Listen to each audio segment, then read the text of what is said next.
नाजा नाजा, लैटिन में naja naja, spectacled cobra, Indian cobra, बायोस्नेट कोबरा, कॉमन कोबरा, हमारी क्षेत्रीय बोली में नई तड़ास, गेहून, फिटार, जिस नाम से आप इसे जानते हैं ये बदलेगा नहीं।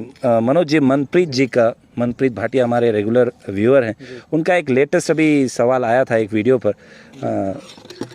उनका सवाल था कि कई सारे जो यूट्यूबर्स हैं वो ये कहते हैं कि इंडियन स्पेक्टिकल्ड कोबरा और कॉमन कोबरा दो अलग अलग प्रजातियां हैं, और वो इस संशय में है। हालांकि सवाल से दिख रहा है कि वो ज़्यादा क्लियर हैं इस चीज़ को लेके कि वो दोनों एक ही स्पीशीज़ है, लेकिन चूंकि मल्टीपल वीडियोस में ये देखने को मिलता है कि कहा जाता है इंडियन कोबरा अलग है और कॉमन कोबरा अलग है, दोनों की वेनम की टॉक्सिसिटी का लेवल अलग है। तो सवाल, आज का वीडियो हम यहीं से शुरू करते हैं कि दोनों क्या एक ही प्रजाति है या अलग प्रजाति है, और अगर अलग हैं तो क्यों है, नहीं है तो क्या है। दोस्तों, काफ़ी साफ बात है कि दोनों एक ही प्रजाति है, और हम इतने श्योरली इसलिए बोल पा रहे हैं क्योंकि हमने पहले भी इस टॉपिक में बात किया है, हमने पहले भी डिफरेंशिएट किया है, इनको डिफरेंशिएट करके बताया है। जनरली वो इसलिए ही स्पेक्टिकल्ड कोबरा और कॉमन कोबरा को डिफरेंट इसलिए बताते हैं, वो उनके हुड के मार्क के वजह से।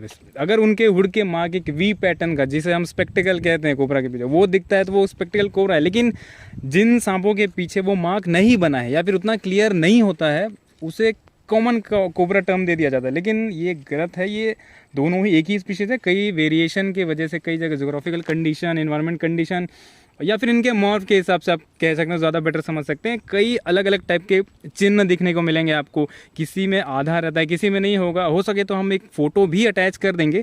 दोनों सांप सेम ही है, दोनों का कलर क्लाइमेटिक कंडीशन के अकॉर्डिंग चेंज हो जाता है, उनके डाइट के अकॉर्डिंग भी चेंज हो जाता है।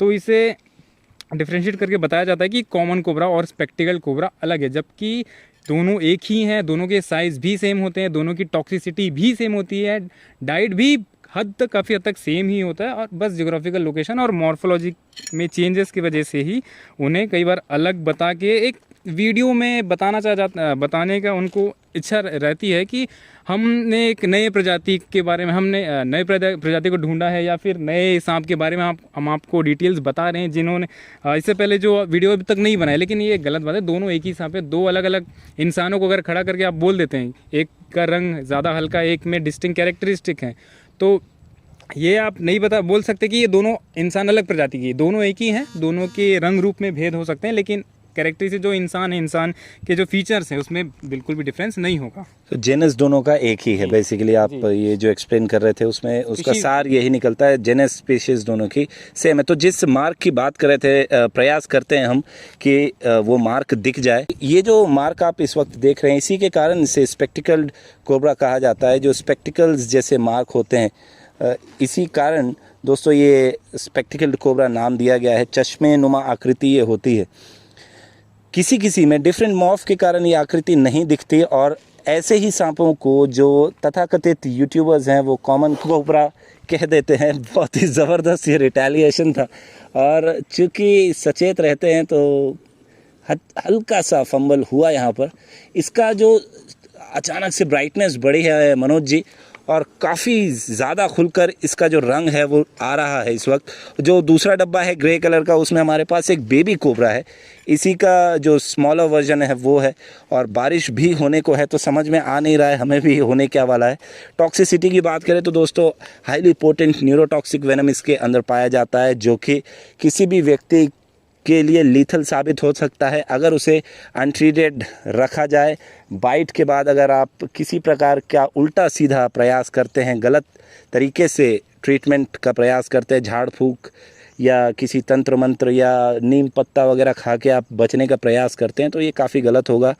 हाल ही में हमने ऐसे कई सारे वीडियोस देखे हैं जहाँ पर लोग कोबरास के साथ खिलवाड़ करते हुए देखे गए हैं और उनकी डेथ हो जाती है। रिसेंटली चुरू में ये घटना हुई थी, जहाँ पर एक व्यक्ति हैं, काफ़ी समय से लोकल्स के अनुसार वो कोबरास को पकड़ रहे थे, और बैग में डालने के दौरान ही कोबरा ने उन्हें बाइट किया उंगली पर, और उनकी कुछ ही देर में डेथ हो गई। तो दोस्तों अगर आप समय लेकर रेस्क्यू करें तो बाइट्स के चांसेस जो है काफ़ी नॉमिनल हो जाते हैं और ये इस वक्त अटेंशन मोड में ही है। तो हमारा प्रयास रहेगा कि हम इसे दूर ड्रॉप कर दें। जैसे जैसे मूवमेंट हो रहा है हमारा, उस प्रकार ये अपना जो हुड का मूवमेंट है वो भी कर रहा है। इस वक्त इसका मूवमेंट अब बदल के दूसरी तरफ चला गया है। मैं इसके पीछे हूँ, कैमरामैन की तरफ इसका फोकस नहीं है। तो हमारा प्रयास रहेगा कि इसे हम थोड़ा सा दूर छोड़ दें ताकि ये आराम से चला जाए।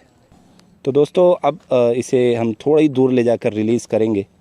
वैसे अपने से जाने का प्रयास इसका दिख नहीं रहा है, लेकिन हमारा प्रयास रहेगा कि हम इसे थोड़ा सा जंगलों की ओर धकेल दें ताकि ये सुरक्षित महसूस करे और खुद ही चला जाए। देखा आपने किस तरीके से स्लाइड होता हुआ ये चला गया और तुरंत बीहड़ में चला गया। अब दोस्तों हम निकालते हैं जो बेबी कोबरा है और उससे जुड़े जो मिथ्स हैं उन्हें सॉल्व करने का प्रयास करते हैं। तो बेबी कोबरा जो है दोस्तों इस ग्रे वाले डब्बे के अंदर है और हमें इसे जल्द से जल्द निकालना होगा, क्योंकि प्लास्टिक के बॉक्स सिक्योरिटी तो देते हैं लेकिन बहुत जल्दी ये हीट भी ट्रैप करते हैं। तो हमारा प्रयास हमेशा रहता है जैसे ही हम किसी प्लास्टिक डिब्बे में रखते हैं किसी भी स्नेक को, उसे तुरंत ही रिलीज़ करें। और ये जाना चाहता है तो इसे जाने दिया जाएगा और ये भी उसी डायरेक्शन में जा रहा है। तो hope for the good. Manoj ji, क्या ये सही हुआ? दोनों स्नेक एक ही जगह पर चले गए? जी बिल्कुल, कोई दिक्कत की बात वैसे है नहीं, क्योंकि ऑलरेडी जैसे बड़े सांप को हमने पकड़ा था वो उसका डाइट अच्छा था, वो खाना पीना ऑलरेडी खा चुका था। तो केसेस में ये है कि भूखा नहीं होगा तो ये ज़रूरी सी बात है कि कोई दिक्कत नहीं होगी। इसका चांस नहीं आएगा कि ये छोटे वाले सांप को खा जाए। खाता भी है तो नेचुरल प्रोसेस ही है। आपस में इस बार मतलब देखा आपने कि छोटा बच्चा है मिला है, तो आप समझ सकते हैं कि और भी कई बच्चे होंगे, आपस में इनका कॉन्फ्लिक्ट तो होता ही रहता है। तो अगर होता भी है तो एक नेचुरल एक प्रोसेस ऐसा होगा, क्योंकि जहाँ इनके होना चाहिए ये वहीं पर हैं। तो दोस्तों इसी नोट पर हम इस वीडियो को एंड करते हैं। आप सब्सक्राइब करिएगा टीम एशियन प्रकृति, और हम प्रकृति की ऐसे ही नज़ारे के लिए आप देखते रहिए हमारे चैनल को। जय हिंद, वंदे मातरम।